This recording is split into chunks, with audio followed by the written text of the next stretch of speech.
Ya, kapan-kapan saya ingin meneliti budaya etos intelektual mahasiswa hari ini. Kalau etos sosial banyaklah kelihatan, bangsanya demo-demo dan lain-lain. Cuma etos intelektualnya saya ingin lihat.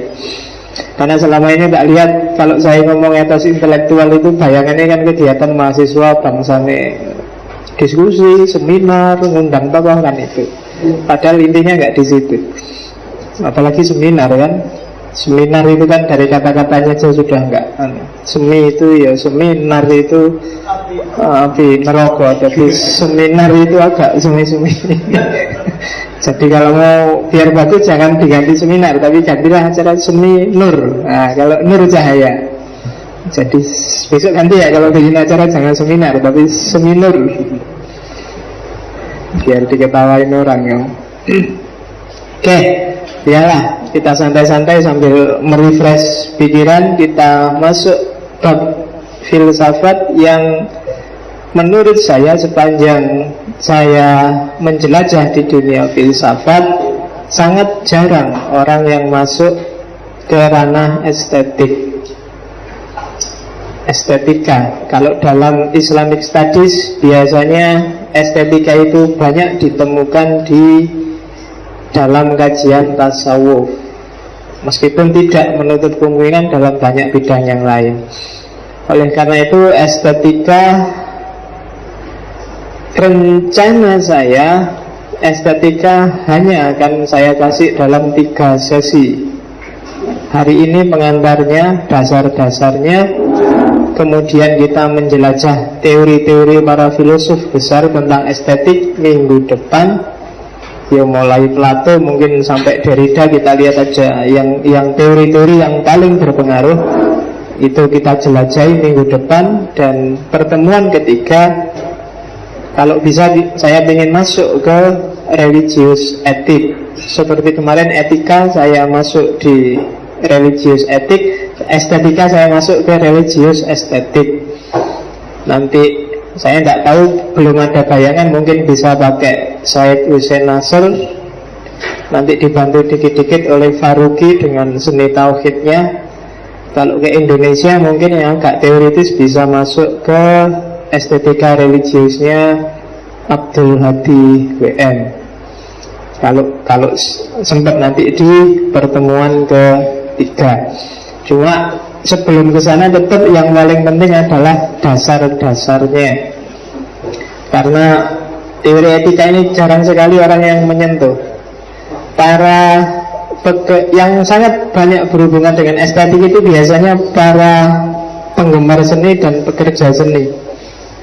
Cuma ketika itu estetik sebagai sebuah filsafat, saya lihat di Indonesia sudah mulai jarang tokohnya. Kalau pekerja seni banyak, mahasiswa filsafat itu yang nyambi penulis, nyambi sastrawan banyak, tapi yang analis sastra, kritikus sastra sekarang mulai sepi.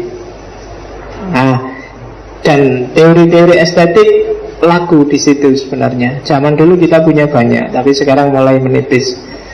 Karena masuk ke seninya aja mati-matian, apalagi kritiknya kebanyakan yang gitu. Kamu jadi penulis sudah untung, apalagi kritikusnya kan.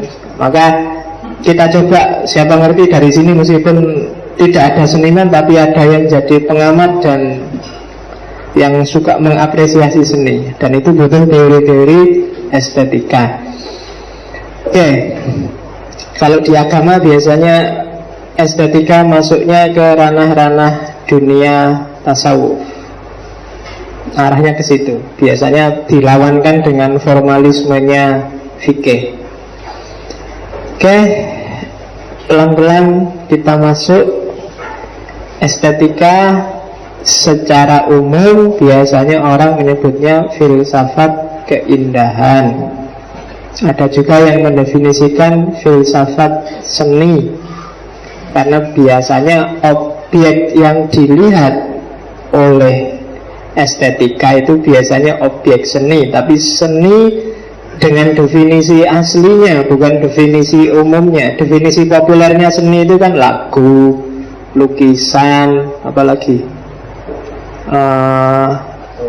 Atom, film itu kan kamu itu. Tapi enggak, tapi definisi umum sebagai ekspresi intuitif manusia secara umum itu bisa kamu definisikan sebagai seni. Nanti di belakang tak kasih definisinya seni. Cuma sebenarnya seni, kenapa menyangkut seni? Karena fokusnya adalah keindahan. Ini kan kalau kemarin masuk ke etika awal, di pengantar etika kan sudah saya bilang bahwa dunia manusia itu punya 4 nilai yang diperjuangkan biar kita tetap disebut manusia. Ya kan, yang disebut nilai-nilai manusiawi. Yang pertama nilai rasional, nilai kebenaran. Kemudian yang kedua nilai kesopanan, nilai moral. Yang ketiga nilai spiritual, religiositas. Dan yang terakhir nilai rasa, estetika. Jadi ini hubungannya dengan rasa. Saya tidak tahu definisimu apa tentang rasa, nanti kita lihat apa sih yang dimaksud rasa oleh estetika. Jadi orang butuh kebenaran, maka logikamu harus jalan. Orang butuh kesopanan untuk hidup bersama demi harmoni sosial, maka orang perlu etika. Orang butuh religiositas sebagai dimensi terdalam hidup, dimensi maknawi. Dan yang terakhir orang butuh rasa, butuh penghayatan. Logikanya bagus, agamanya bagus, moralitasnya bagus, tapi ketika kehilangan dimensi estetik, dimensi rasa, maka yang terjadi adalah repetisi-repetisi, formalitas-formalitas yang membosankan.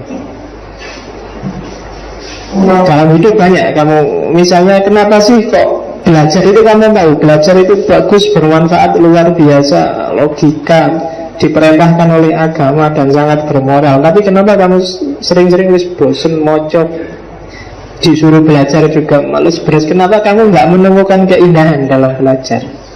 Itu dimensi rasa. Tapi kalau kamu bisa menemukan ternyata belajar itu indah sekali ya, ternyata belajar itu luar biasa, itu biasanya kamu tidak akan nemu bosan di sana. Sama, secakep apapun perempuan, kalau kamu tidak ada rasa, lama-lama deket dia juga kamu akan bosan. Tapi sejelek apapun dia, kalau kamu ada rasa padanya, sehari semalam juga kamu kurang deket dia. Nah, itu dimensi estetik yang menggarap. Maka secara umum estetika disebut filsafat keindahan. Asal katanya estesis dari bahasa Yunani yang artinya perasaan atau sensitivitas, karena memang fokusnya ada pada rasa. Hati-hati kalau saya ngomong estetika, ada estetika yang level filsafat, ada estetika yang level teknis, level ilmu, dan ada juga estetika yang level seni. Level seni itu ya level humaniora, kesenian murni. Nanti ada tekniknya kan, misalnya komposisi lagu, tentang komposisi warna dan sebagainya. Itu biasanya level seni. Tapi juga ada level keilmuannya, ada level filsafatnya. Nah, yang kita bahas itu level filsafatnya. Saya tidak bisa kalau disuruh menjelasin tentang komposisi warna, tentang tangga nada lagu. Daripada saya kasih contoh lagu terus saya nyanyi dan kamu akan terpesona, lebih baik nggak usah. Karena saya takut kalau kamu ngerti saya bisa nyanyi, jangan-jangan kamu undang nyanyi besok. Jadi nggak usah lah nyanyi. Lalu aku ngomong gini aja males apa mau nyanyi. Oke, jadi di estetika ada level filsafat, ada level ilmu, ada level seni. Jadi kalau ada orang ngomong ini estetikanya mana sih, itu coba kamu cek itu level ilmunya, level seninya, atau level filsafatnya. Kalau level seni itu biasanya kadang orang ngomong kamu itu ndak nyeni belas, kok agak nyeni dikit gitu loh. Nah itu biasanya kadang-kadang pakai istilah-istilah kayak gitu. Itu biasanya level seni. Kalau level filsafat ini agak dalam kajiannya, tidak cuma sekedar mana nyeninya, gimana cara meramu warna, gimana tangga nada lagu dan seterusnya. Tapi sudah ngomong tentang hakikat Mana sih yang indah itu? Apakah keindahan itu ada pada barangnya atau ada pada manusianya? Parameter-parameternya apa dan seterusnya. Itu nanti yang ditanyakan oleh estetika. Estetika jadi kajian khusus. Sebenarnya estetika ini awalnya campur di filsafat nilai, campur di etika, campur di agama, tapi dia dibahas secara mandiri itu belakangan, sekitar awal abad 18.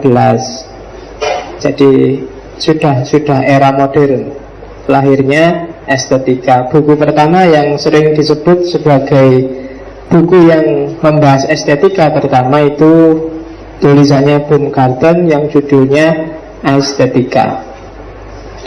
Jadi kalau barang siapa ingin mendalam untuk dunia estetik atau mau bikin skripsi tentang estetika, pertama-tama carilah dasar teorinya di bukunya Baumgarten itu atau buku-buku yang lain.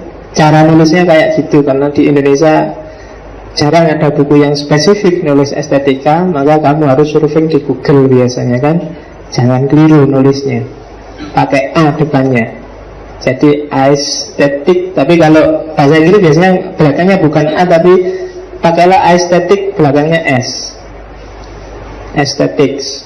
Nanti silakan surfing di Google, karena kan Google itu kan Tuhannya mahasiswa. Ya kan, Tuhan itu kan maha tahu, kayak Google kan. Jadi dikasih apa aja langsung bisa jawab, ono isine ya, itu. Jadi kapan-kapan yang mahasiswa filsafat mungkin bikin komparasi apa bedanya maha taunya Google dengan maha taunya Tuhan. Itu menarik mungkin kan. Jadi maha tahu dan fokus kajiannya estetika itu keindahan.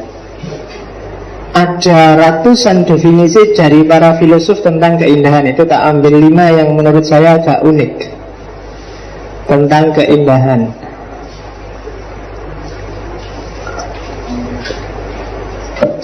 Ada Herbert Reed. Herbert Reed itu mendefinisikan keindahan, tapi definisinya keindahan yang objektif. Jadi keindahan itu satu kumpulan relasi yang selaras dalam satu benda, dan antara benda itu dengan si pengamat. Jadi indah itu kalau ada sesuatu yang serasi, selaras, harmonis, dan dia juga serasi, selaras, harmonis dengan pengamatnya. Jadi senada. Kita lihat itu agak objektif definisinya. Tapi ada juga definisi misalnya Aristoteles. Indah itu, keindahan itu adalah sesuatu yang baik dan menyenangkan. Itu Aristoteles. Jadi katanya Aristoteles, parameternya indah itu baik dan menyenangkan.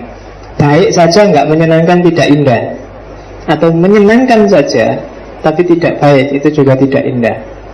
Itu parameternya Aristoteles. Agak metafisik, karena bagi Aristoteles agak campur antara estetika dan etika. Para beberapa filosof tak catat, misalnya kelompok sofis, termasuk Immanuel Kant, termasuk David Hume dan sastrawan Tolstoy, definisinya simple.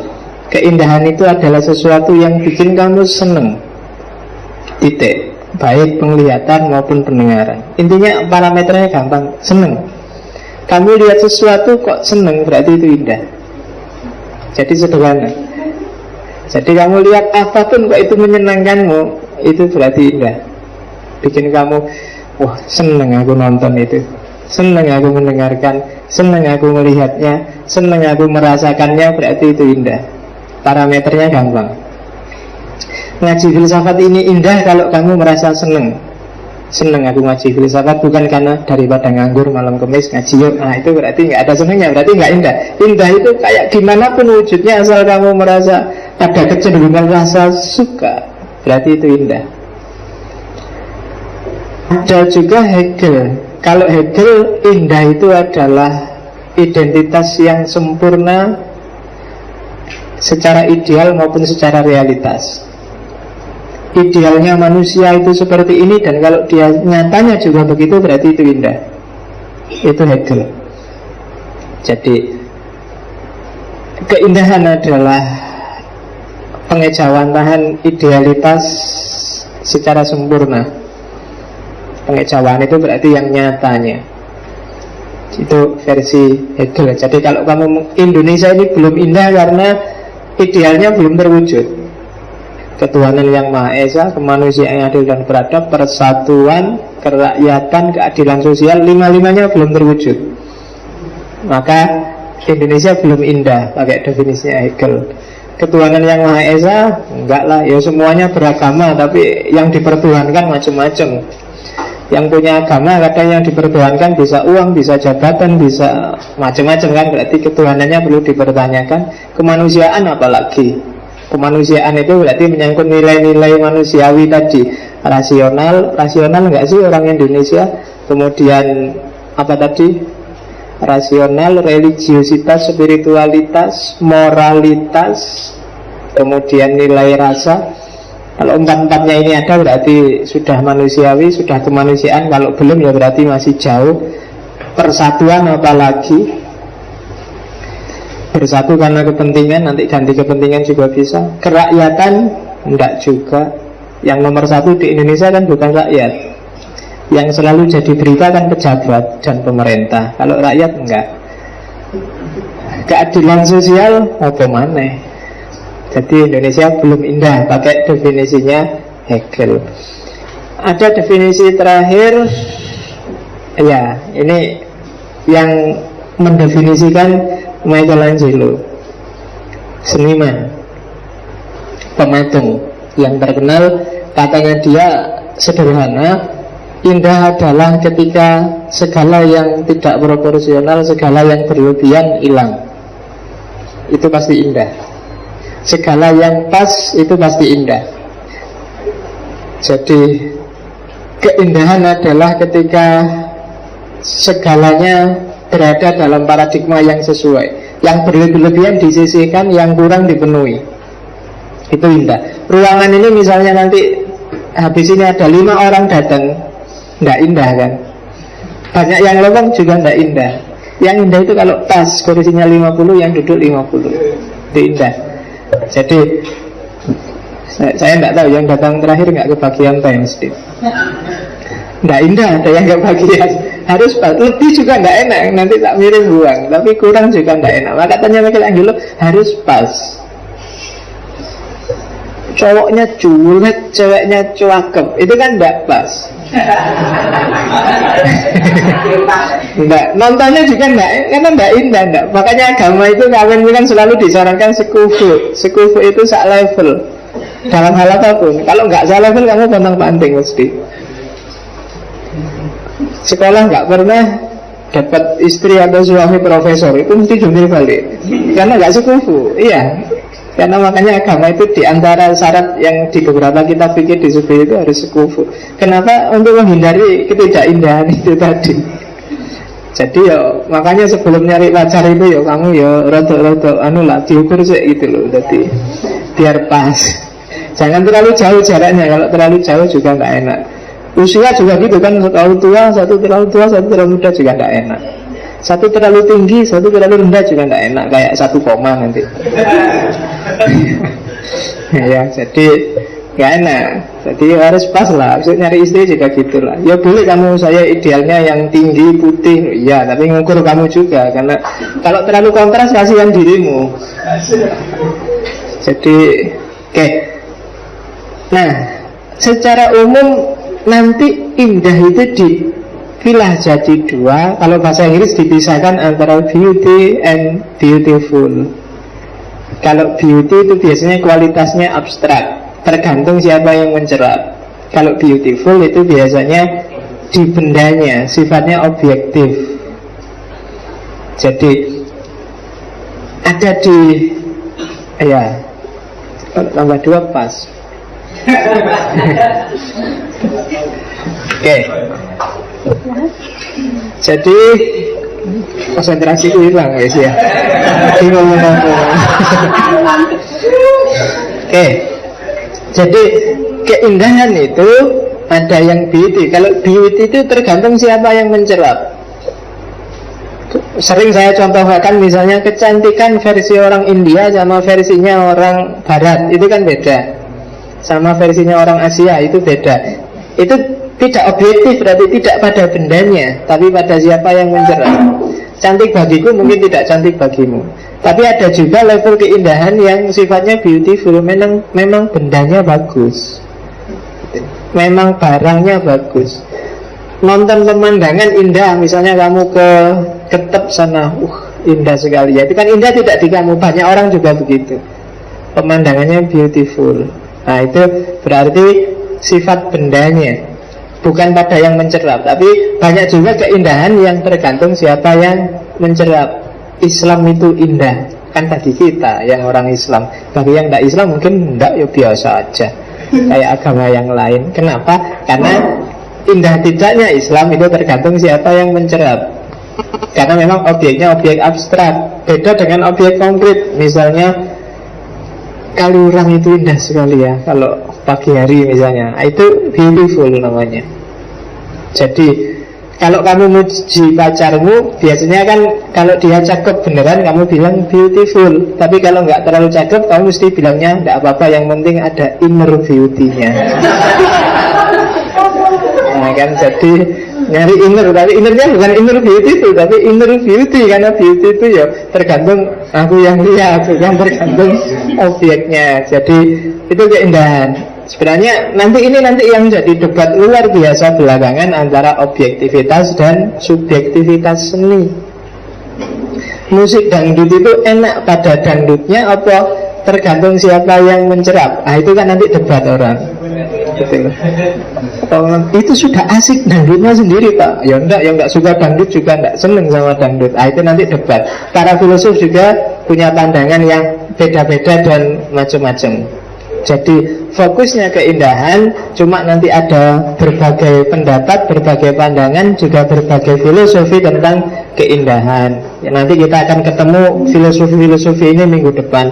Kayak gimana pendapatnya Plato, pendapatnya Derrida, pendapatnya Kant, dan lain sebagainya. Oke. Nah, domainnya sekarang keindahan. Kalau saya ngomong kajian tentang enggak muat ya mas, enggak apa-apa wes. Boleh pangku-pangkuan asal jangan cowok cewek. Oke. Kajian keindahan itu bisa dalam arti luas, bisa dalam arti, kalau di bukunya memang dalam arti yang murni, bisa dalam arti yang terbatas. Dalam arti luas itu berarti segala hal itu sebenarnya adalah objek dari keindahan. Seni, moral, alam, bahkan intelektual. Kalau tadi keindahan itu disebut adalah wilayahnya rasa, maka sebenarnya segala yang ditanggapi oleh rasa itu berhubungan dengan keindahan. Dan seni ya apalagi kan, kamu nonton film, kamu lihat lukisan itu kan seneng ya, indah sekali lukisan, indah sekali lagunya, indah sekali, itu kan keindahan seni. Keindahan moral, kalau lihat orang sopan, kalau lihat orang rukun, kalau lihat orang damai itu kan indah, kamu seneng. Kan ada acara TV yang judulnya Damai itu Indah. Itu kan sebenarnya keindahan moral. Kamu cari itu damainya di mana, indahnya di mana, nggak ada. Kenapa? Karena yang disasar adalah keindahan moral. Kalau lihat mahasiswa sopan itu kan seneng, wah kalau datang sambil nunduk-nunduk ke rumah sopan, apalagi bawa salak 5 kilo, itu kan indah sekali. Nah itu keindahan moral namanya. Ada juga keindahan alam, pastilah keindahan alam itu kan kamu lihat laut, kamu lihat gunung, kamu lihat dan seterusnya. Keindahan intelektual, ilmu, wawasan baru, pengetahuan itu indah. Kamu baca buku tidak paham-paham, tapi begitu paham, oh ini toh yang dimaksud, indah luar biasa. Kamu bisa, makanya banyak para filosof yang mengabadikan momen keindahan ketika dia menemukan satu pengetahuan. Karena memang ilmu itu indah, jangan salah. Kalau kamu belum merasakan, carilah di mana sisi-sisi intelektual yang indah. Filsafat mungkin karena kamu selama ini nggak paham, bagi kamu cuma ruwet aja. Tapi bagi yang bisa menangkap satu dua wawasan, satu dua pengetahuan dari filsafat, oh iya ya gitu toh maksudnya, itu kan nyaman, seneng. Dari nggak paham jadi paham. Makanya tadi parameternya antara yang disebut kesenangan. Begitu kamu nyaman, begitu kamu suka, ada keindahan di sana. Oke. Dan keindahan itu ya kadang di objeknya, kadang di kamu, macam-macam. Tapi yang jelas ada rasa indah di sana. Ada juga, itu arti luas. Jadi kalau saya ngomong indah bisa kemana-mana. Cuma ada juga aslinya. Yang disebut keindahan itu sebenarnya pengalaman setiap orang, pengalaman estetik, pengalaman rasa. Jadi objeknya adalah manusianya. Jadi pengalaman estetik setiap orang. Mungkin tidak indah tapi orang bisa merasakannya jadi indah. Itu biasanya arti estetika yang sebenarnya. Karena tadi kan aslinya dari kata estetis, bahasa Yunani yang aslinya rasa. Jadi keindahan pengalaman estetis. Bagaimana seseorang mengalami keindahan dalam hidupnya dalam berbagai bidang. Itu biasanya arti aslinya estetika. Tapi ada juga arti yang terbatas. Biasanya keindahan itu terus dihubungkan dengan visual, dihubungkan dengan pencerapan indrawi. Kamu lihat film yang bagus, lihat pemandangan bagus, mendengarkan lagu enak dan seterusnya, itulah yang kamu sebut keindahan. Iya, enggak salah, cuma itu berarti definisi yang terbatas. Kalau di Yunani biasanya dibagi dua, ada yang namanya simetria, ada yang namanya harmonia. Kalau simetria itu indah di mata, kalau harmonia itu indah di telinga. Ya meskipun kadang-kadang istilah harmonis itu kan ditafsirkan macam-macam, tapi asal katanya harmonis itu indah di telinga. Makanya ada alat musik namanya harmonika. Itu sebenarnya untuk menyamankan telinga, harmonia. Kalau simetria itu indah di mata, makanya simetris itu kan biasanya terpadu dan enak dilihat. Kalau nggak simetris itu nggak enak. Yang nggak simetris itu kayak tadi, cowoknya 180, ceweknya 140, itu kan nggak indah, nggak simetris, nggak pas. Ceweknya kalau noleh cuma lihat udel terus, wajahnya nggak ada. Nanti kasihan. Karena nggak simetris, jadinya nggak indah. Oke, jadi berarti estetika itu bisa dalam arti yang sangat luas. Para filosof Yunani itu banyak yang mengartikan secara luas. Ada juga dalam arti yang murni modern. Itu biasanya masuk kajian psikologis, masuk kajian filsafat. Itu biasanya estetika di level kedua itu. Dan ada juga yang dalam arti yang terbatas. Ini nanti estetika sebagai ilmu, estetika sebagai seni, itu banyak di arti yang terbatas tadi. Dan secara filosofis nanti kita sebenarnya ada di yang tengah, dalam arti yang murni, atau beberapa filosof masuk juga ke yang atas. Tapi jarang filosof yang terbatas di makna yang ketiga. Biasanya masuk paling puncaknya ada dalam arti yang luas. Itu keindahan. Nanti kalau di estetika religius, bahkan agama itu indah, pengalaman keagamaan itu sangat indah. Makanya puncaknya agama itu kan tidak di fikih, tapi di pengalaman spiritual. Dan pengalaman spiritual itu kenapa disukai? Karena indah. Kenapa muncul satohat, kenapa muncul tari saman, macam-macam. Itu sebenarnya kan karena estetika religius. Pengalaman agama itu indah.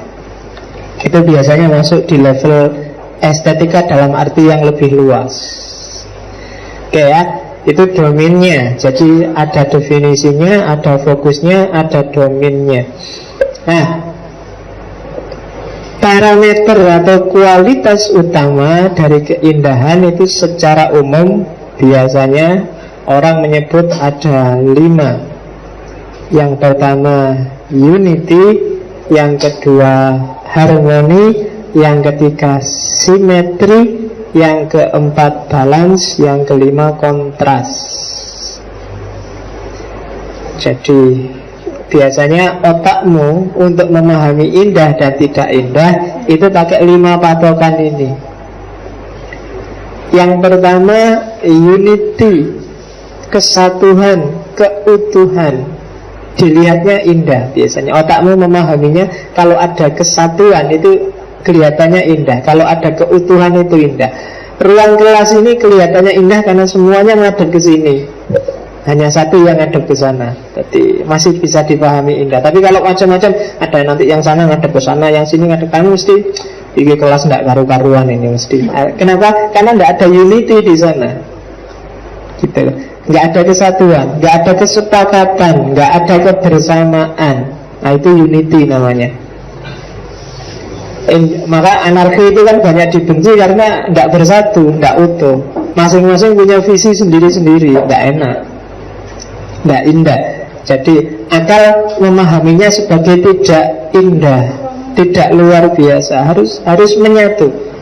Jadi diakui atau tidak diakui antara unity dan anarki, akal tetap milih lebih indah yang unity, yang jadi satu, baik dari banyak variabel maupun hanya cuma dari dua variabel.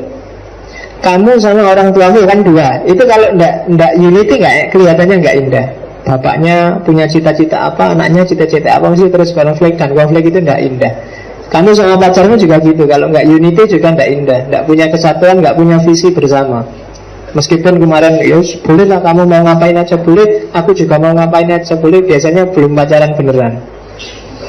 Kalau sudah punya pacaran beneran, biasanya punya visi-visi bersama, dan itulah unity. Yang kedua harmoni. Harmoni ini keselarasan. Jadi selaras itu tidak merencong-merencong ya.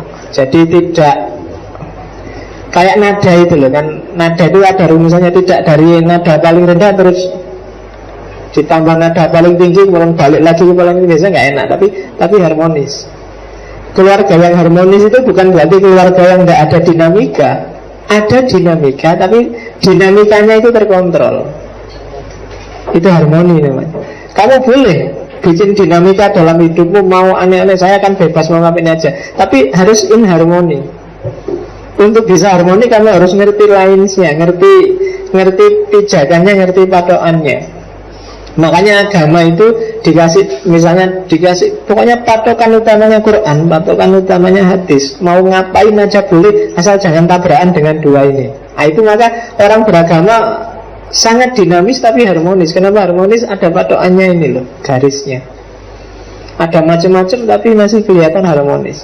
Orang Indonesia mau ngapain aja boleh, asal jangan nabrak Pancasila misalnya. Maka selama nggak nabrak Pancasila, enggak, itu masih harmonis kok, masih. Begitu nabrak Pancasila baru disebut tidak harmonis. Keluarga juga begitu, harus punya garis yang disepakati bersama, dan mau ngapain aja boleh asal tidak nabrak garis ini tadi. Itu biasanya disebut selaras. Selaras itu kan sesuai dengan yang sudah digariskan.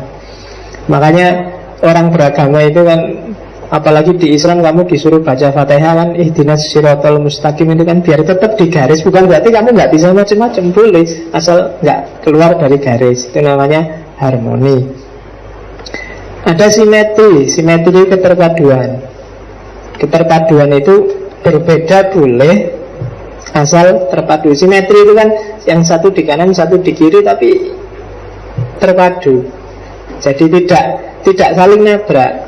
Terpadu itu kan maksudnya nempel, dan dengan beda ini terus bisa maju. Kayak terpadu itu kayak bendera Indonesia, satu merah satu putih, dan dipadukan punya makna yang baru. Itu namanya simetris, keterpaduan. Dalam hidup kamu berhadapan dengan banyak orang yang beda-beda, harus tetap harmoni, punya visi bersama dan terpadu. Ketika itu terpadu berarti saling menghargai, jalan bersama dan tidak saling ganggu. Itu simetris. Kemudian balance itu seimbang. Jadi seimbang itu kalau sini 20 ya sini bobotnya 20. Ketika tidak seimbang biasanya, ketidakseimbangan biasanya bikin tidak bersatu, bikin tidak harmoni, bikin tidak simetris. Harus seimbang. Dan yang terakhir kontras. Kadang-kadang diperlukan kontras. Kontras itu perbedaan tadi bukan untuk saling tabrak, tapi saling mendukung.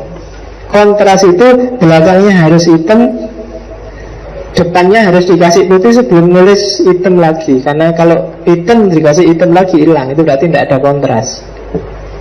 Hidup juga begitu. Jangan semuanya jadi filosof. Kalau semuanya jadi filosof, dunianya rusak.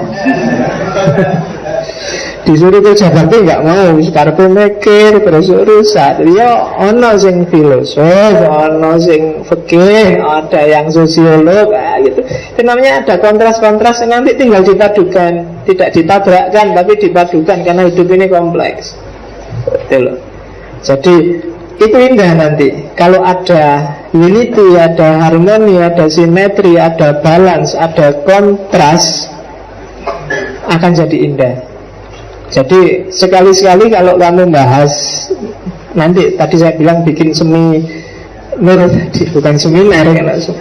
Nah itu bikinlah seminar yang membahas masalah itu secara estetika. Saya solusi problem korupsi dari aspek estetika misalnya. Nah, itu masukkan aja itu variabel unity, mana harmoni, mana simetri. Ketika orang korupsi itu mana aspek keutuhan yang runtuh, mana harmoni yang kacau, mana simetri yang tidak pas, mana keseimbangan yang jatuh, mana kontras yang keliru. Dan nah itu enak. Kenapa sih Islam ini sebenarnya bagus luar biasa secara ideal, realitasnya kok tidak karu-karuan? Mungkin orang keliru dalam meramu tadi, meramu kesatuan, meramu harmoni, meramu simetri, balance, kontras. Sunni Syi'i itu harusnya berpadunya seperti apa secara simetris. Gimana caranya meskipun dua-duanya punya kekuatan, tapi agar balance, tidak saling jatuh menjatuhkan. Kemudian di ranah sosial gimana kontrasnya biar bagus dan harus tetap unity, wong sama-sama Islam dan secara harmonis punya visi bersama untuk kemajuan Islam. Itu kalau bisa masuk dari sini luar biasa.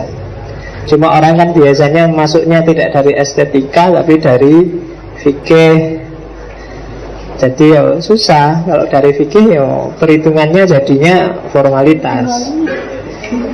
Padahal formalitas itu kan nilai-nilai umum yang general. Ketika diterjemahkan dalam realitas itu biasanya sesuai konteks masing-masing. Pasti akan muncul variabel-variabel yang beda-beda. Dan itu butuh kualitas estetika yang luar biasa biar wajahnya tetap indah.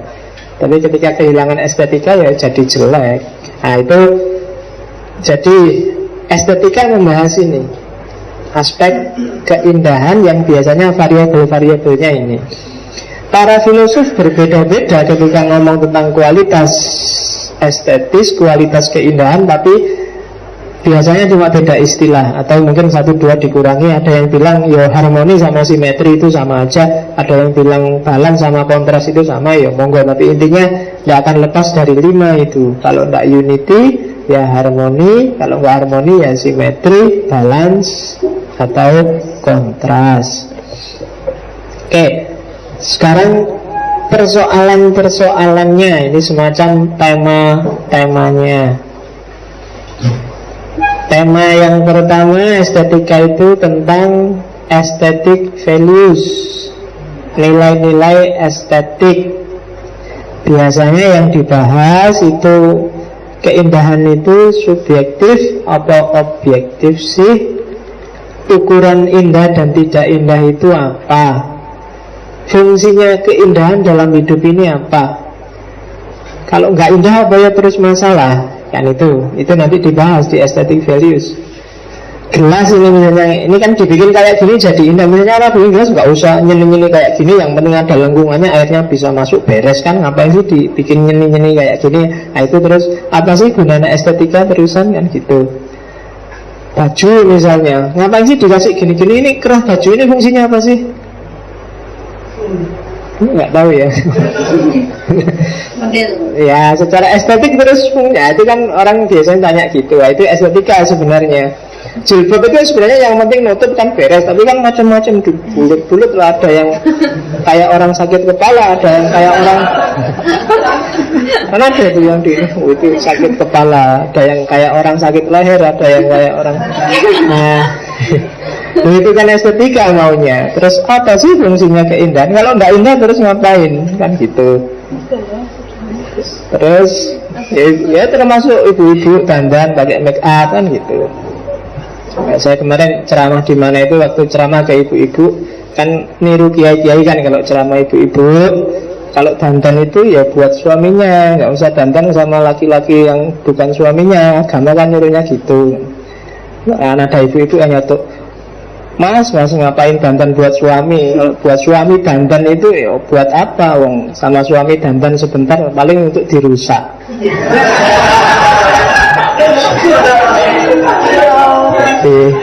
Ya ngapain di rumah dandan untuk dirusak? Yo kalau suaminya kan nggak butuh dandanannya. Susah jawabnya aku nek usul. Oke, yo suaminya sih. Oke. Kemudian bagaimana hubungan antara keindahan dengan kebenaran dan kebaikan, itu nanti dibahas oleh aesthetic values. Yang kedua, pengalaman estetik, aesthetic experience. Jadi apa sih pengalaman estetik itu? Cirinya seperti apa? Apa sih harus dihargai apa enggak, cara menghargainya seperti apa, dan seterusnya. Itu pengalaman estetik. Ada juga tentang seniman. Jadi manusianya, orang yang melahirkan karya estetik, gimana cirinya, proses penciptaannya, variabel-variabel yang mempengaruhi karya dan sebagainya. Itu masuk juga dalam kajian estetika. Ya karena seniman dibahas, seni juga pasti dibahas, sifat dasarnya, nilainya dan sebagainya. Jadi nanti ada yang membuat teori bahwa filsafat seni itu tersendiri dari estetika, hanya dia bagian dari estetika. Jadi kalau estetika itu filsafat keindahan, di bawah filsafat keindahan ada subbab namanya filsafat seni. Tapi ada yang bilang ya enggak, ya sama saja. Keindahan itu sifatnya, objeknya adalah seni. Loh, tapi kan macam-macam objeknya, bisa intelektual, bisa moral, iya. Tapi ketika dia jadi objeknya rasa, maka dia bisa disebut sebagai seni. Oke, kalau bahasa Inggrisnya art. Kalau di Indonesia kalau istilah seni, saya tidak tahu kata dasarnya apa. Meskipun orang Indonesia yang tidak karu-karuan, karena kadang-kadang seni juga diartikan enceng. Jadi wong Indonesia itu ya wis. Karena kalau air seni, kalau di Indonesia kan bukan air yang indah dan nikmat untuk dilihat. Itu jadi nggak enak. Saya nggak tahu. Kamu sekali-sekali meneliti lah yang kayak gitu-gitu. Gimana sih ya kok jadi susah, iya. Yang ahli filsafat bahasa besok coba dikaji sejarah kata-kata seni. Ada pasar seni tapi ada juga air seni. Itu kan susah. Oke. Sekarang aesthetic values. Gimana sih menilai keindahan itu? Kalau dulu orang menilai keindahan itu biasanya pada aspek teknisnya. Teknis itu, lukisan ini sudah sejajar apa belum, lukisan ini sudah komposisi warnanya pas apa enggak, dan seterusnya. Biasanya gitu. Maka zaman dulu lukisan-lukisan realis, bahkan surrealis itu laku. Pemandangan yang bagus, pas sesuai dengan aslinya, itu lebih disukai orang. Yang semakin lukisan persis kayak foto dianggap semakin pas, komposisinya yang dilihat. Tapi belakangan kan beda paradigmanya. Lukisan aja kan ada lukisan surrealis, ada lukisan kubistik, ada macam-macam lukisan itu. Yang bagi kamu jelek luar biasa, bagi senimannya itu bagus luar biasa. Nah, parameternya wis ganti-ganti. Oke. Ada kan yang lukisan yang kamu lihatnya ini gimana ya kok kayak gini ya, terus. Tapi pengamat-pengamat lukisan itu kan bisa menjelaskan luar biasa. Karena ada cerita, ada pelukis yang itu anak kecil, yang lukisannya itu selalu setengah kanvas. Jadi kalau ngelukis orang ya mulai udel ke bawah, kalau ngelukis binatang ya kakinya aja sampai itu.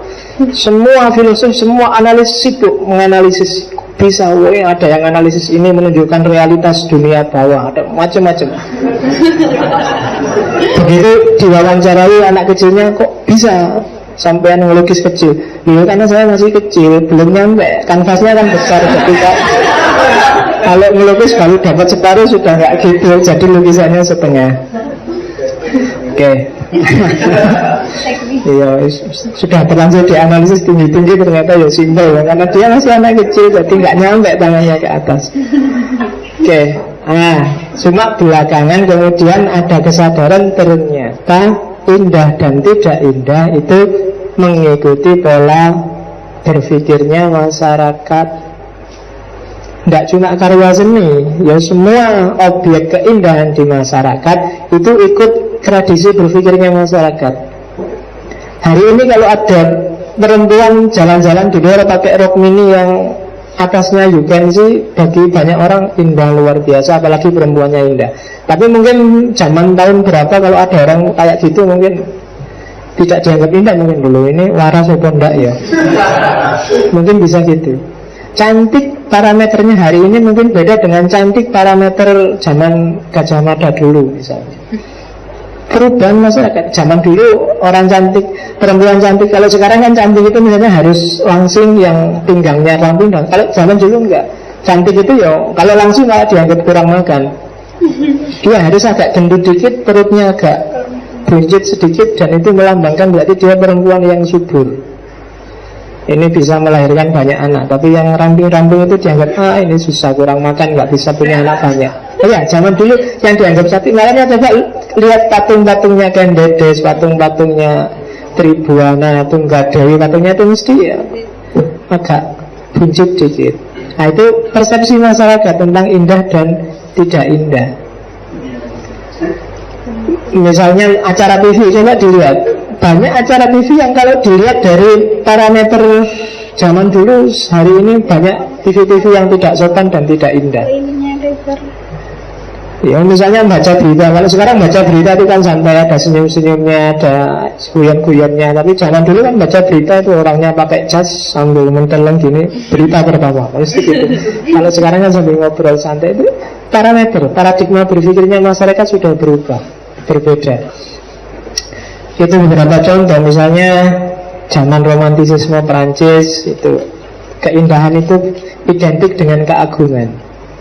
Warna-warnanya biasanya pakai warna emas, warna kuning, yang ya model-model kamu bisa menangkap lah. Warna-warna agung kerajaan itu era-era Perancis. Kalau era realis beda lagi. Realisme itu biasanya era-era modern, orang biasanya suka yang simple, sederhana tapi sesuai fungsi. Kalau kamu bandingkan gedung-gedungnya orang modern dengan gedung-gedungnya orang abad tengah, jauh. Orang abad tengah itu suka keagungan, maka ada pahatan, ornamen, ada itu jadi gedungnya kelihatan angker agung. Tapi orang modern kan enggak, yang penting fungsinya aja. Maka gedung tingkat 30, yang penting fungsinya, bikin aja kotak, yang penting butuh ruangannya berapa meter untuk enggak indah sama sekali. Gedung pencakar langit itu kan cuma kotak-kotak jajar-jajar, sama sekali enggak indah. Coba bandingkan sama bangunan-bangunan zaman dulu. Ukiran-ukirannya, konstruksi modelnya, konstruksi atapnya. Sekarang pokoknya di mana-mana model kotak-kotak, karena fokusnya yang penting fungsinya mau buat apa gitu aja kan. Kemudian ini salah satu contoh aja, termasuk yang tak kasih contoh di Belanda, gimana komposisi ruang, komposisi warna jadi masalah dan seterusnya. Jadi dari aspek objektif ke bendanya belok ke pola pikirnya masyarakat. Nah, parameternya indah tadi kan dari banyak filosof, secara umum itu kesenangan dan ketenangan batin. Maka banyak filosof yang bilang keindahan itu subjektif sebenarnya parameternya. Batinmu lagi tenang ya jadi indah, kalau batinmu lagi galau jadi tidak indah. Banyak kan hal yang kayak kamu lagi berbunga-bunga maka dunia ini indah sekali, tapi begitu putus dunia ini gelap semua. Maka kesenangan dan ketenangan batin, meskipun objeknya jelek luar biasa, yang satu bagus luar biasa, tapi mood hati, mood rasa menentukan parameter keindahan. Misalnya kamu lagi boncengan sama pacarmu, Kalau ada jalan lubang-lubang, geronjal-geronjal dan gelap dibandingkan jalan yang lurus, mulus dan terang, kamu milih mana? Ya kan? Jadi jalan yang lubang-lubang, geronjal-geronjal dan peteng itu bagi kamu lebih indah daripada jalan yang lurus, terang dan mulus. Apa? Karena kamu suka dan senang di situ. Geronjal-geronjal malahan ya. Kalau ada nggak geronjal, kamu cari yang geronjal kalau pas lagi bonceng tuh. Nah, jadi jalannya jelek tapi bagi kamu indah luar biasa. Indah sekali jalan ini kalau pas lagi boncengan. Gitu. Nah, nilainya juga begitu. Maka aesthetic values, nilai keindahan itu biasanya yang memberi kesenangan dan ketenangan batin. Senang tapi nggak bikin tenang juga nggak kamu anggap indah kan? Punya pacar kamu suka sama dia tapi tiap hari bikin kamu jantungan, bikin kamu, nah itu kan kamu nggak enak, nggak seru. Kamu khawatir tiap hari kamu, nah itu nggak. Maka biasanya orang mencontohkan antara indah dan nilai keindahan. Jadi ketika itu nilai keindahan sifatnya subjektif. Tapi kalau keindahannya orang baru berdebat apakah itu subjektif ataukah objektif. Yaitu tak kasih contoh. Misalnya ada orang ngomong tidak semua perempuan itu cantik. Itu karena memang secara objektif ya diakuin aja. Ada yang cantik, ada yang nggak cantik. Tapi kalau ada yang ngomong semua perempuan itu punya nilai kecantikannya sendiri-sendiri. Nah, itu karena nilai maka sifatnya subjektif. Nggak cakep bagimu tapi cakep bagiku. Ketika jadi pacar cakep luar biasa bagiku, nggak ada yang nandingi pacarku, kan mesti gitu. Itu berarti setiap perempuan punya nilai. Jadi kalau itu nilai berarti persepsi rasa setiap orang. Tapi kalau keindahannya sendiri itu bisa objektif. Diakui atau tidak pacarmu sama artis yang sekarang dianggap paling cakep? Sopo ya, aku tidak pernah nonton sinetron sih hari ini. Yalah, sopo lah dibandingin artis itu mesti lebih cakep artis itu, tapi gak boleh ngomong enggak, tetap lebih cakep. Secara objektif lebih cakep artis, tapi secara subjektif nilai yang kamu serap, kamu rasakan tetap lebih cakep pacarmu. Saya nggak ngomong istri karena biasanya kalau sudah nikah orientasinya beda.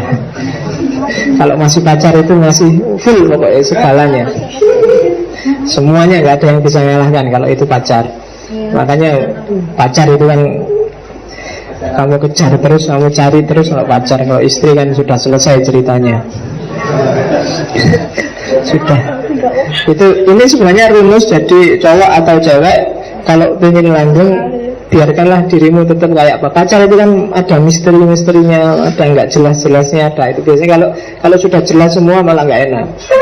Harus ada yang bikin orang penasaran, jadi kamu itu kayak gimana sih ya. Kalau ada yang kayak gitu, itu alamat lama itu. Tapi kalau sudah, alah tenang aja, kalau dia aku sudah ngerti ya, itu alamat itu kamu cepet itu sudah. Tapi kalau masih ada misteri yang bikin penasaran ini, janjinya kayak gimana sih ya, itu biasanya agak lama. Karena masih ada nilai yang ingin dikejar. Tapi kalau sudah terang semuanya, makanya kalau pacaran jangan dibongkar semuanya. Nanti nggak selesai. Allah ternyata kayak gitu tadi ya, itu mesti ngono. Masih misteri-misteri itu kan masih bikin penasaran. Jadi bikinlah pasanganmu penasaran terus sama dirimu. Nah, itu hikmahnya hari ini. Oke. Oke. Nah, biasanya orang ngomong nilai keindahan itu di 5 aspeknya. Ada nilai intrinsik, ada nilai ekstrinsik, ada nilai intelektual, ada nilai katarsis, ada nilai ekspresif, nilai ekspresi. Jadi kalau saya ngomong nilai keindahan itu apanya dulu? Nah, yang intrinsik itu nilai yang memang ada pada barangnya. Makanya tak sebut fi dzatihi. Cakepnya artis itu kan fi dzatihi, memang ada pada barangnya. Indahnya tetap indahnya Kaliurang itu kan fi dzatihi, ada pada Kaliurangnya, tidak pada yang melihat. Jadi itu nilai keindahan intrinsik. Ada juga yang nilai keindahan ekstrinsik.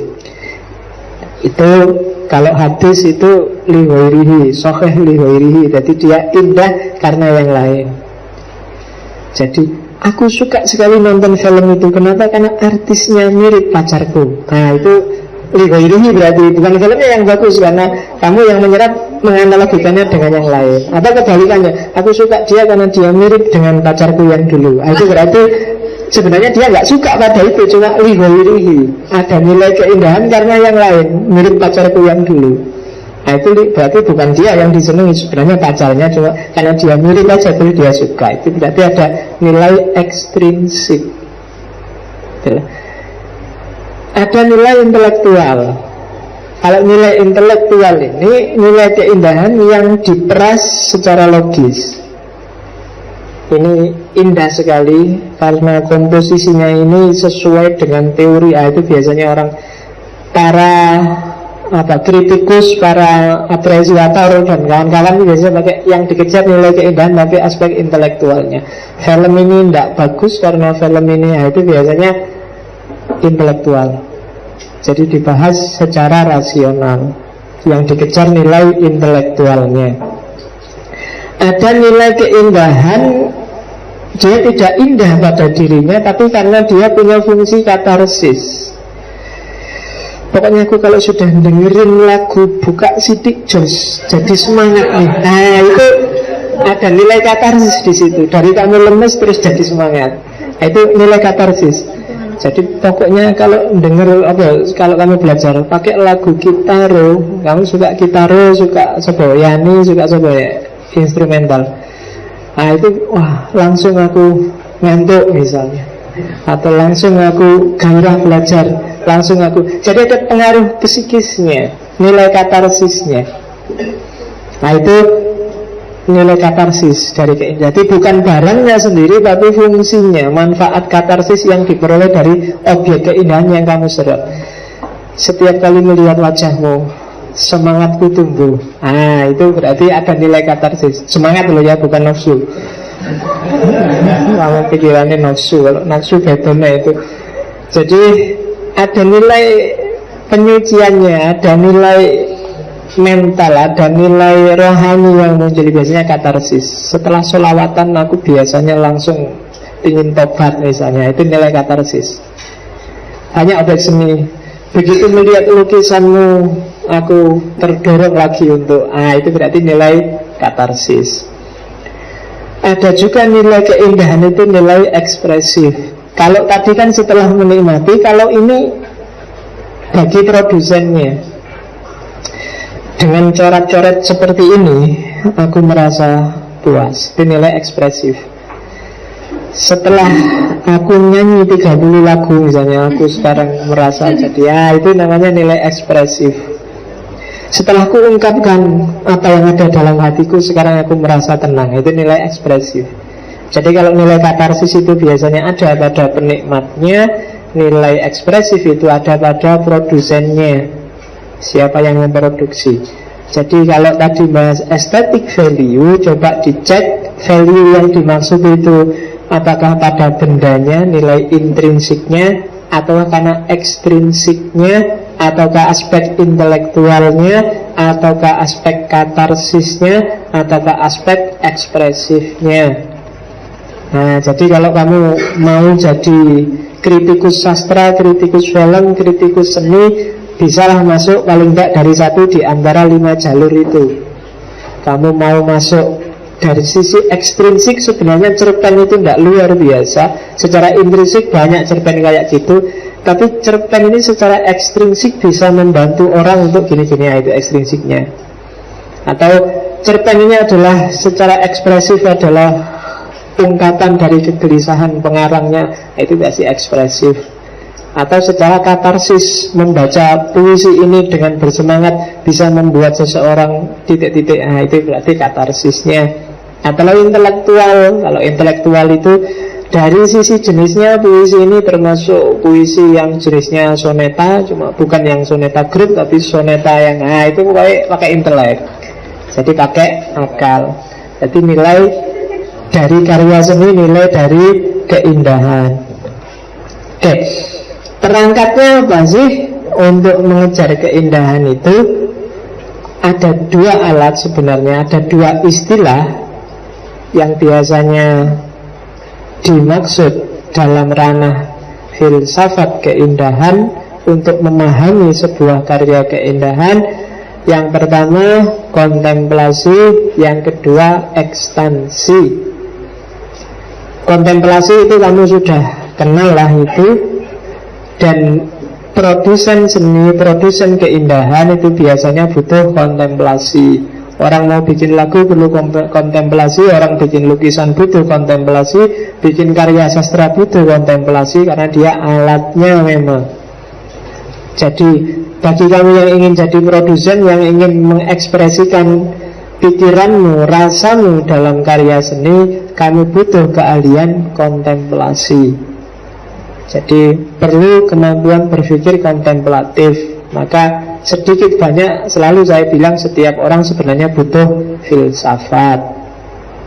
Yang kedua ekstansi. Kalau ekstansi itu sebenarnya kemampuan untuk menyerap, kemampuan untuk memahami, kemampuan untuk menangkap keindahan. Jadi kalau ada orang ngomong, oh seleramu selera rendah, harus selera tinggi dong, itu sebenarnya yang dimaksud ekstansinya. Kemampuan dia menangkap karya, kemampuan dia menangkap keindahan. Yang lain sudah paham, kamu masih indahnya di mana sih yang kayak gitu itu, itu ekstansi namanya. Yang lain sudah ketawa sejak tadi, kamu baru oh itu yang dimaksud, terus ketawa. Nah itu ekstansi namanya. Jadi kemampuan menangkap karya, menikmati keindahan. Jadi yang satu alat untuk memproduksi, yang satu alat untuk memahami. Dan setiap orang kapasitasnya beda-beda. Beda-bedanya karya seni itu karena beda kemampuan kontemplasi dan ekstansi. Sama-sama penyanyi dangdut antara Rhoma Irama dan Inul Daratista, itu kan beda produksinya, gayanya, modelnya. Kenapa? Karena kontemplasinya beda-beda. Gaya kontemplatifnya juga beda-beda. Sama-sama sastrawan, ya hasilnya beda-beda tergantung gaya kontemplatifnya. Sama-sama suka musik rock, mungkin ada yang sukanya biasa-biasa aja, atau musik rock, grup rock yang mana. Ada yang rock yang suka slow rock, ada yang suka rock yang tinggi. Rock yang tinggi itu, orang ngerti jenis musik rock yang tinggi. Ada yang suka slang, ada yang suka Malaysiaan, ada yang suka, itu ekspansi namanya. Kemampuan daya tangkap, daya apresiasi karya seni. Baca lukisan juga begitu kan. Kamu tidak bisa menikmati lukisan abstrak, tapi sangat menikmati kalau lukisan realis, lukisan nyata. Kalau orang ya gambar orang, bukan gambar ruwek-ruwek itu. Tapi ada juga yang suka abstrak, karena mungkin dengan abstrak imajinasimu bisa bermain, bisa ditafsirkan ke sana, tafsirkan ke sini. Ada yang suka kayak gitu. Jadi itu namanya kontemplasi dan ekspansi. Nah, ada dua teori besar untuk pemahaman pemahaman estetika yang ekstansi tadi. Yang pertama namanya teori empati. Jadi teori empati itu kemampuan seseorang untuk memasukkan dirinya dalam objek yang dipahami. Namanya empati. Ini kan istilah yang sering kita pakai, empati itu.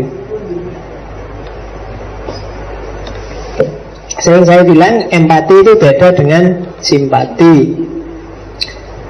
Beda juga sama Indosat.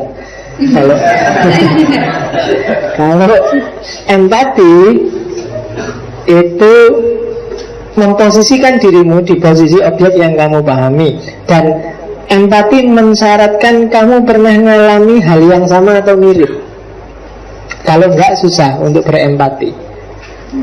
Kalau simpati, kamu pernah mengalami atau enggak bisa, karena simpati itu dari luar gelanggang. Jadi misalnya ada temanmu dapat nilai E, dan sepanjang hayatmu kamu nggak pernah dapat nilai E. Yang paling jauh bisa kamu lakukan menghibur dia, itu namanya simpati. Enggak apa-apa, sabar aja dapat nilai E. enak aja kamu ngomong sabar-sabar. Kamu nggak ngerti rasanya dapat nilai E. Kenapa? Karena dia cuma bisa simpati. Yang nggak pernah ditinggal pacarnya nggak akan bisa empati pada temennya yang ditinggal pacarnya. Apalagi yang belum pernah pacaran. Jadi yang belum pernah pacaran, belum pernah patah hati, sebenarnya tidak berhak untuk menghibur yang sedang patah hati. Kenapa? Karena tidak bisa empati, paling bisa simpati. Jadi empati itu ya nama lainnya introjection and volume, bahasa Jermannya auto projection, simbolik simpati. Jadi memasukkan dirimu pada objek yang kamu baca. Jadi baik itu objek yang menyenangkan maupun objek yang menyedihkan. Empati itu kalau kamu nonton film, orang yang punya kemampuan empati tinggi, kalau filmnya sedih dia ikut nangis, kalau filmnya lucu dia ikut ketawa-ketawa. Jadi minimal kamu punya daya empati.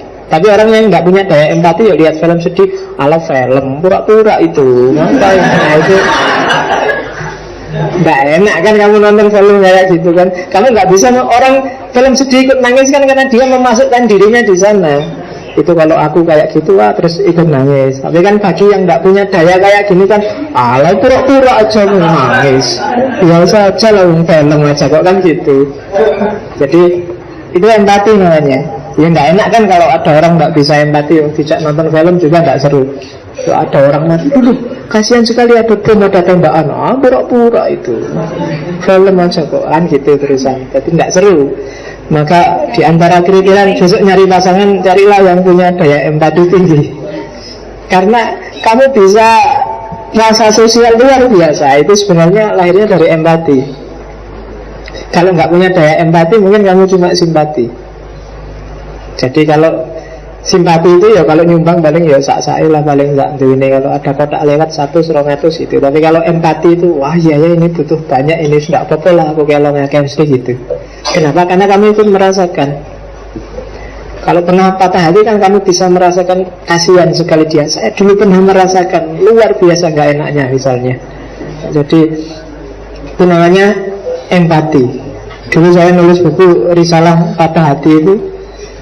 Di situ membuktikan teori bahwa sebenarnya justru cinta yang sejati itu terbukti kalau sudah patah hati. Kalau belum patah hati masih belum patah hati kan berarti masih ngalami enak-enaknya aja. Nah, baru kelihatan kalau begitu patah hati kok cari lagi, oh berarti kemarin itu ya sekedar iseng aja. Kalau begitu patah hati kok itu nanti buktinya di situ. Jadi ya bagi yang punya pacar test case diputus dulu sebentar. Kira-kira responnya gimana kalau begitu diputus ya kita 2 hari aja putus ya. Nanti kalau sudah cari lagi ya berarti memang nggak serius. Justru ujian paling luar biasa itu ketika susah. Kalau diajak seneng-seneng semua orang bisa, tapi begitu diajak susah nggak semua orang sanggup. Ketika seneng-seneng sih pokoknya segalanya bagimu, apa-apa bagimu. Begitu ada susah lari itu ya harus agak tunggale. Tapi kalau masih setia dalam rumit dan susah itu biasanya lebih luar biasa dan lebih indah. Kenapa kisahnya Romeo, Juliet, Laila, Majnun dan kawan-kawan itu jadi indah? Karena putus, nggak jadi, nggak nyambung. Kalau nyambung, misalnya kok Romeo dan Juliet terus kawin, itu nggak seru wis. Kawin sekarang anaknya 3, rumahnya di sana lu sekarang itu ceritanya jadi nggak seru bias. Dia jadi seru itu karena mati-matian nyari, nggak dapet terus, wah itu seru diceritain. Tapi kalau biasa-biasa aja, oh enggak sekarang jadi guru, rumahnya di mana itu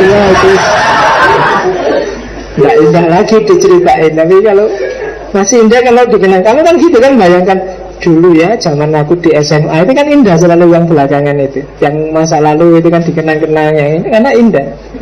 Itu kan diantara keindahan moral, keindahan memori, keindahan itu. Nah, itu masuknya ke wilayah yang tidak real itu pakai empati. Kamu kan sering gitu kan membayangkan, coba ya dulu saya zaman SMA itu sudah gini, sudah gitu kan. Kamu rasa indah sekali. Yang tidak indah itu jadi indah gitu. Kayak gini nih, misalnya kamu berangkat ngaji hujan-hujanan, padahal waktu hujan kamu asyut udan segala tapi besok mungkin kita kira kamu sudah punya anak, kamu oh iya ya indah sekali dulu ya, saking pengen ngaji filsafat, dibelain hujan-hujan, dibelain, ceritanya jadi indah meskipun waktu ngalami kamu mesu-mesu. Nah itu nah, maksudnya pakai empati. Jadi kadang-kadang kamu menyesal belakangan. Tadi ada yang posting Facebook, penyesalan itu selalu datang belakangan. Karena kalau datangnya di awal bukan penyesalan tapi pendaftaran.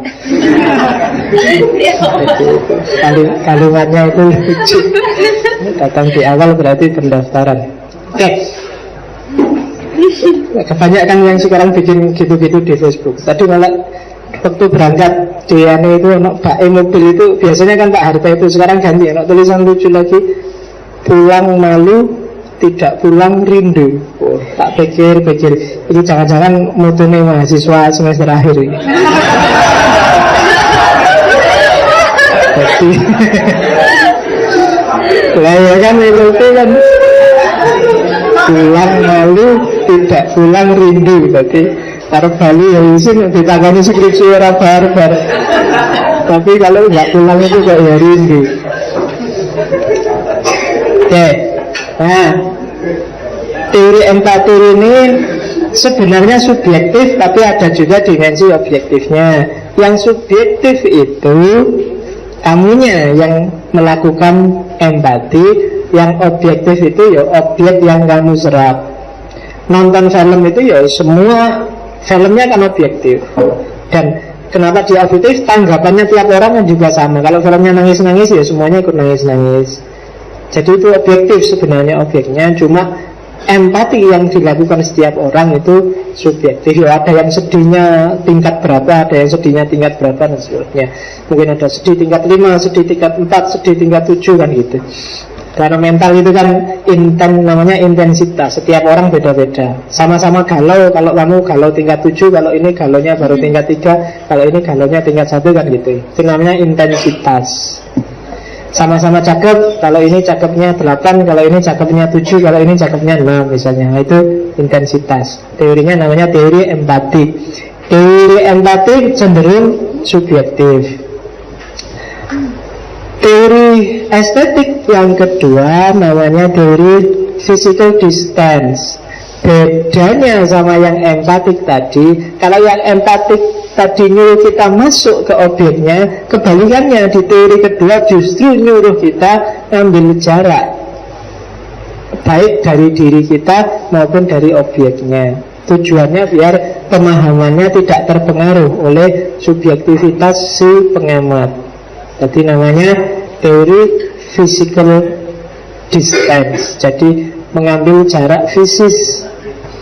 Jadi kalau ingin memahami sesuatu biar pemahamannya tidak salah, ambil jarak dari dirimu sendiri. Karena kita itu kan punya pendapat, punya persepsi, punya pandangan dan macam-macam. Nah, ini singkirkan dulu, ambil jarak dari dirimu, terus baru baca objeknya. Kalau kamu cara berpikirnya keras, singkirkan dulu kerasnya, pahami objeknya. Kalau kamu ahli fikih, kamu ahli filsafat, ahli tasawuf, singkirkan dulu fikihnya, tasawufnya, fikihnya, baca objeknya.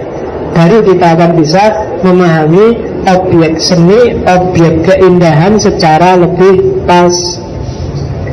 Selama ini yang sering jadi masalah, orang membaca sesuai kacamatanya sendiri-sendiri, sehingga objek keindahannya jadi beda. Orang tidak bisa menangkap secara pas. Jadi kebalikannya tadi, kalau di empati malah disuruh masuk, kalau di sini malah disuruh ngambil jarak. Karena yang satu paradigmanya objektif, yang satu paradigmanya subjektif. Kalau di empatik itu kuncinya ada si pengamat. Kalau di yang teori kedua, di physical distance, itu kuncinya ada di objeknya. Objeknya harus pas. Kalau maunya sedih harus sedih. Nggak boleh objeknya sedih ditafsirkan jadi seneng. Karena teori kedua ini mengasumsikan orang itu sangat dipengaruhi oleh dirinya sendiri. Betul. kamu melihat fenomena menyedihkan tapi hatimu lagi seneng, itu biasanya yang fenomena menyedihkan ini jadi biasa-biasa, nggak terlalu menyedihkan.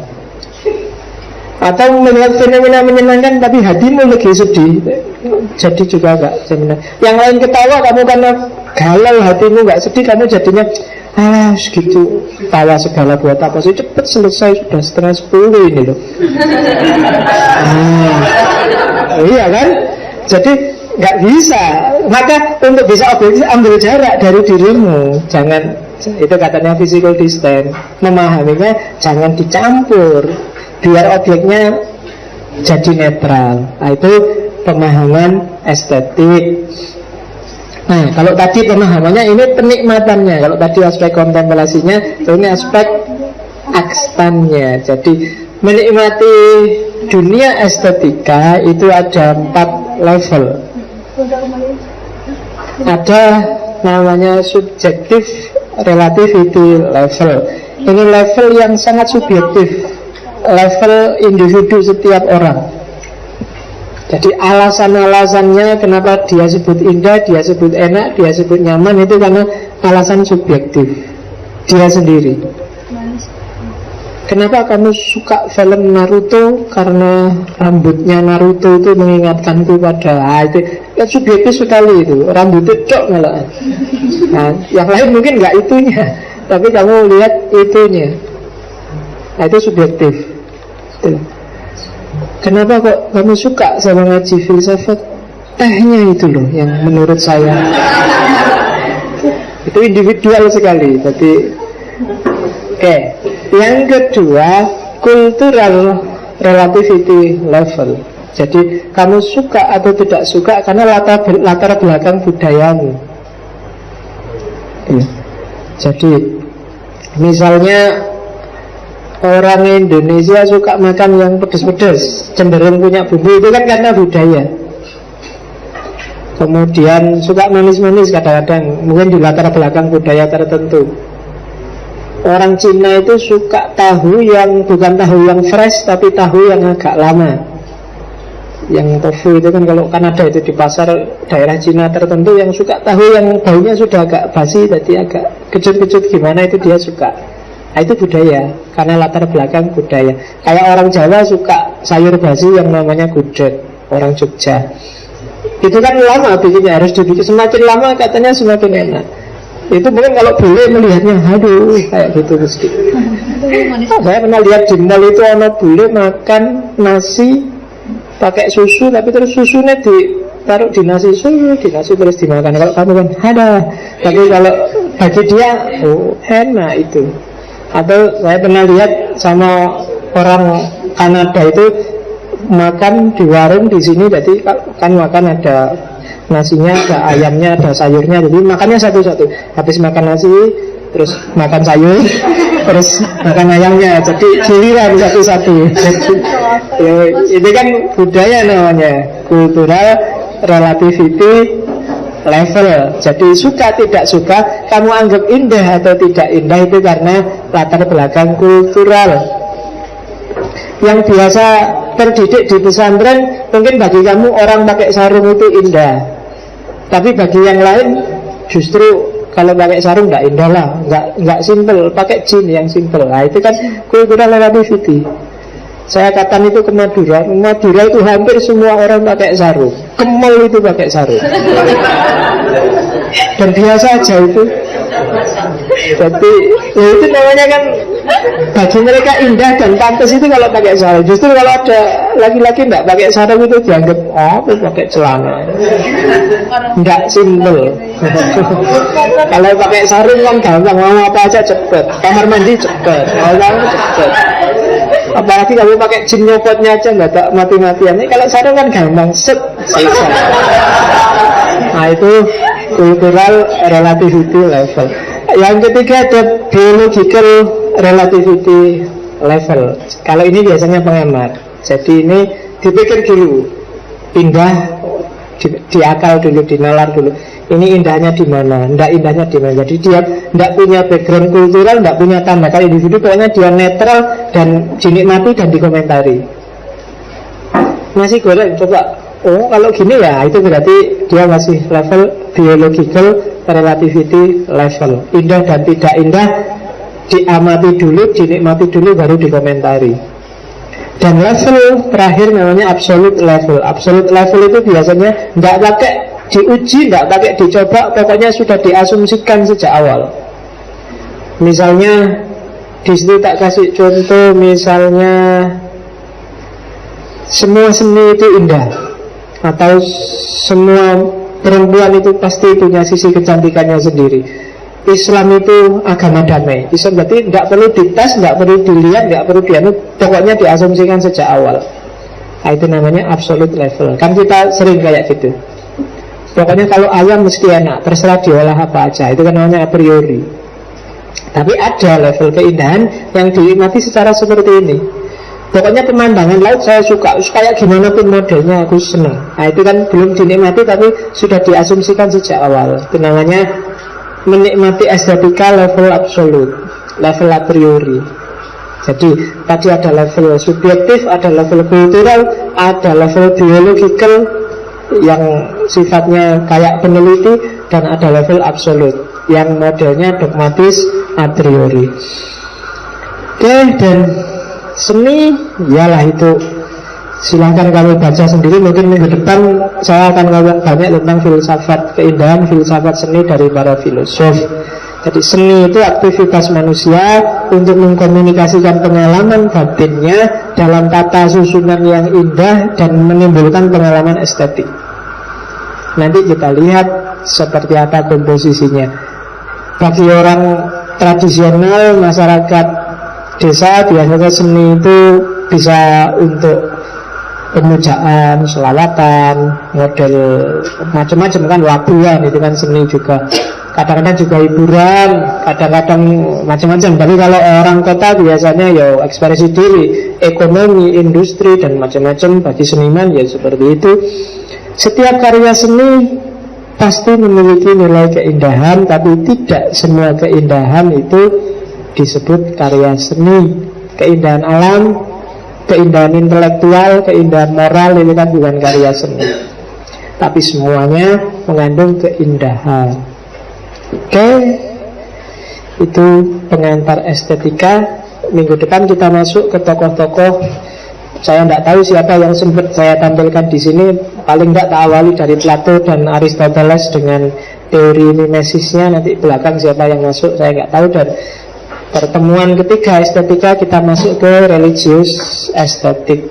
Nanti bisa pakai Hussein Nasr atau Roji Faruqi dengan seni tauhidnya, atau kalau Indonesia bolehlah pakai Abdul Hadi WM, MH Ainun Najib atau beberapa yang lain. Oke, ada yang dikomentari, selalu kita kehabisan waktu untuk dialog. Adalah pertanyaan, kalau ada yang ganjil dan memang ingin ditanyain, masukin aja lewat Facebook boleh lah. Cuma mentionin aku ya, atau diingetin lewat, karena sinkronisasi di sini sering error. Jadi kalau ada berita baru di Facebook saya lupa buka biasanya. Kadang-kadang buka sudah. Jadi yang minta di add friend itu ratusan. Jadi